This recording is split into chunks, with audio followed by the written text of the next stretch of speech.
السلام عليكم ورحمة الله وبركاته. ازيكم عاملين ايه؟ يا رب تكونوا بخير.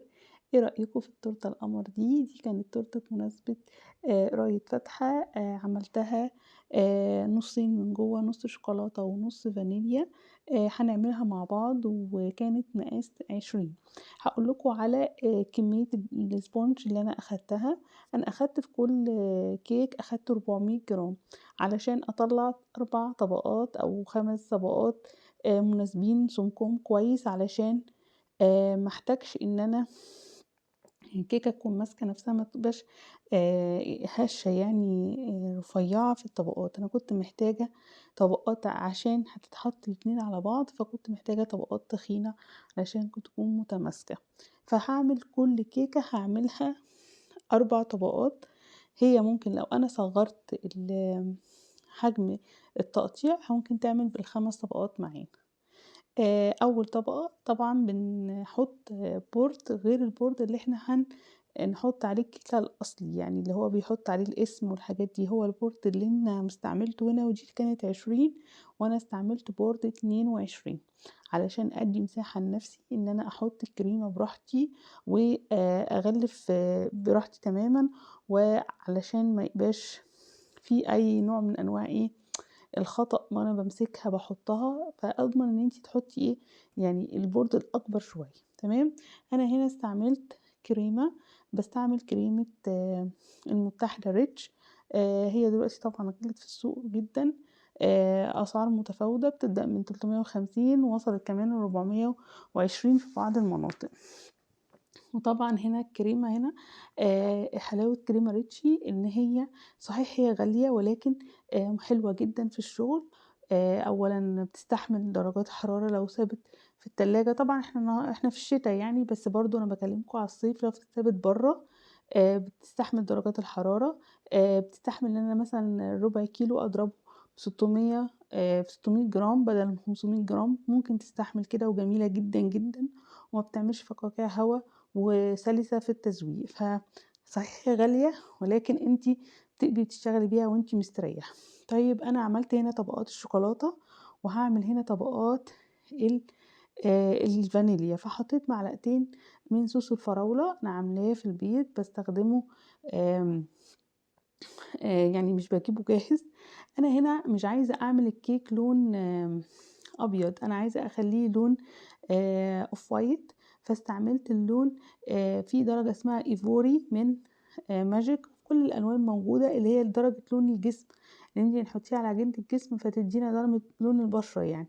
فانا هنا حطيت بس كده زي تغليفة بسيطة علشان احطها تسقع في التلاجة لتاني يوم، علشان دي مناسبة، فمحتاجة ان هي تسقع يوم كامل في التلاجة علشان ما تنفصلش ولا تسيح ولا يقع الادوار، لانها محطوطة 7 طبقات ومش حاطة اي دواعم من جوه، علشان يعني هي مش مستاهلة ان انا كنت اقسم التورته دورين، ولكن دورين داخليين يعني مخفيين. ولكن لو انت عايزه تعمليه كده مفيش مشكله، ولكن انا فضلت ان هي ما تكونش متقسمه من جوه، وتكون متسقعه في التلاجة لمده يوم، فهي هتبقى متماسكه ان شاء الله، وخلال الجو كمان كويس. وزودت اللون الايفوري زي ما انا قلت لكم علشان يدينا تأثير الاوف وايت. هنا انا بعمل زي بقى التغليف الاخير. زي ما انتم شايفين، بصوا البورد الذهبي خلاص ابتدى يختفي، فده بيديني ان انا حاطه كميه كريمه كويسه مناسبه للتورته، فما تخليش الطبقات تنفصل عن بعضها، لا هي متماسكه ومناسبه جدا. هي بس كل المشكله اللي قابلتني ان انا ما عنديش سكرابر بالطول ده، فاستخدمت الترانش الكبير. بس ادى الغرض يعني. هو صح تعبني شويه ان هو مش زي السكرابر برضو اللي انا بقدر امسكه واتحكم فيه، ولكن ماشي الحال الحمد لله. وطبعا التغليف بالميه السخنه ده اساسي علشان يضيع الى حد ما اي تاثير للشاط الترانش يعني. والحمد لله قدرت ان انا اسيطر عليها يعني. بس لو كان السكرابر كان هيبقى افضل واسرع واحسن في الشغل. بس بقى بفضل الله تعالى الدنيا ماشيه حالها معايا، ومش هسيبها بقى طبعا غير لما اتاكد تماما ان هي متساويه تماما تماما تماما. هنا بقى البورد انا لازم بلزق الاتنين على بعض، فباحط هنا دبل فيس أو بتحطي سولوتيب بقى بطريقة اللي هو بتتنيه كده بيكون بيلزق كويس جدًا، فلازم تلزقيها علشان ما تتحركش من العلبة، فما ينفعش تحطيها من غير دبل فيس أبدًا، أبدًا، أبدًا، بالذات لو كانت تورتة كبيرة كده وطويلة. تمام، التورتة دي كانت طولها 18 سنتي. و أحط بقى المالتيس الصغير ده أو الكريسبي الصغير ده. أنا هنا ما رضيتش أحطه سادة باللون الoff white بتاعه المطفي، فحطيت عليه لون فضي كده، وحطيته في كيسة زي رش كده، وابتديت أهزه لغاية لمّا اديته التأثير الفضي. الورد هنا كان محطوط متغلف في بلاستيك، فكان ساعدني إن أنا أحطه جوّه الكيك مفيش مشكلة، لكن لو مش متغلف عندكم كده فلازم تغلفوه بستريتش قبل ما تحطوه جوّه الكيكة يعني. طيب كان مقابلنا برضه إن إحنا كنا عايزين الورق الشجر ده يكون لونه دهبي وما كناش لاقيين طبعًا الورق الدهبي ده. فابتديت إن أنا قُلت إن شاء الله أعمله بتأثير الدست الدهبي، وهاشوف بعد ما ألوّن الأرقام وكده. الأرقام هنا أنا كنت عاملة رول كبير من عجينة السكر، وابتديت أنا أشكِّل الأرقام بإيدي. تمام، يعني الأرقام دي مش معمولة في mold ولا حاجة، لأ أنا اللي باكتبها بإيدي باشكِّلها بالرول، طلعت شيك أوي وجميلة.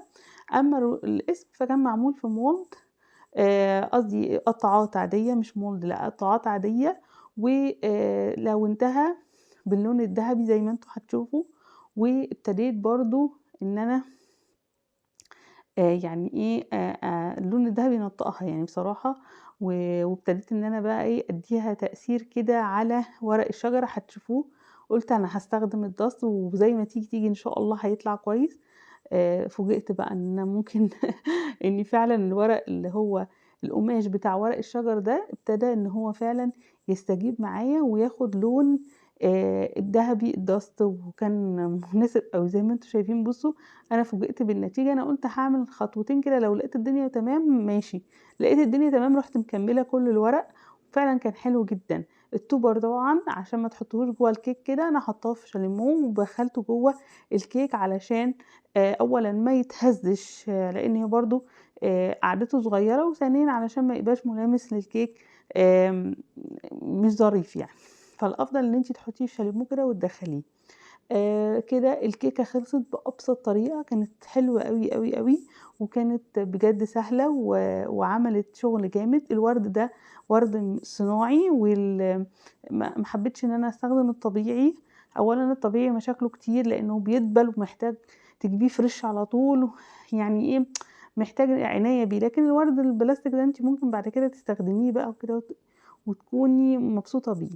تكوني مبسوطة بيه كذكرى حلوة من المناسبة الجميلة دي، وربنا يتمم للعروسة بخير، وادعوا لها إن شاء الله ربنا يرزقها كده بالذرية الصالحة وتكون زواج سعيد عليها. أشوفكم على خير إن شاء الله في فيديو جديد.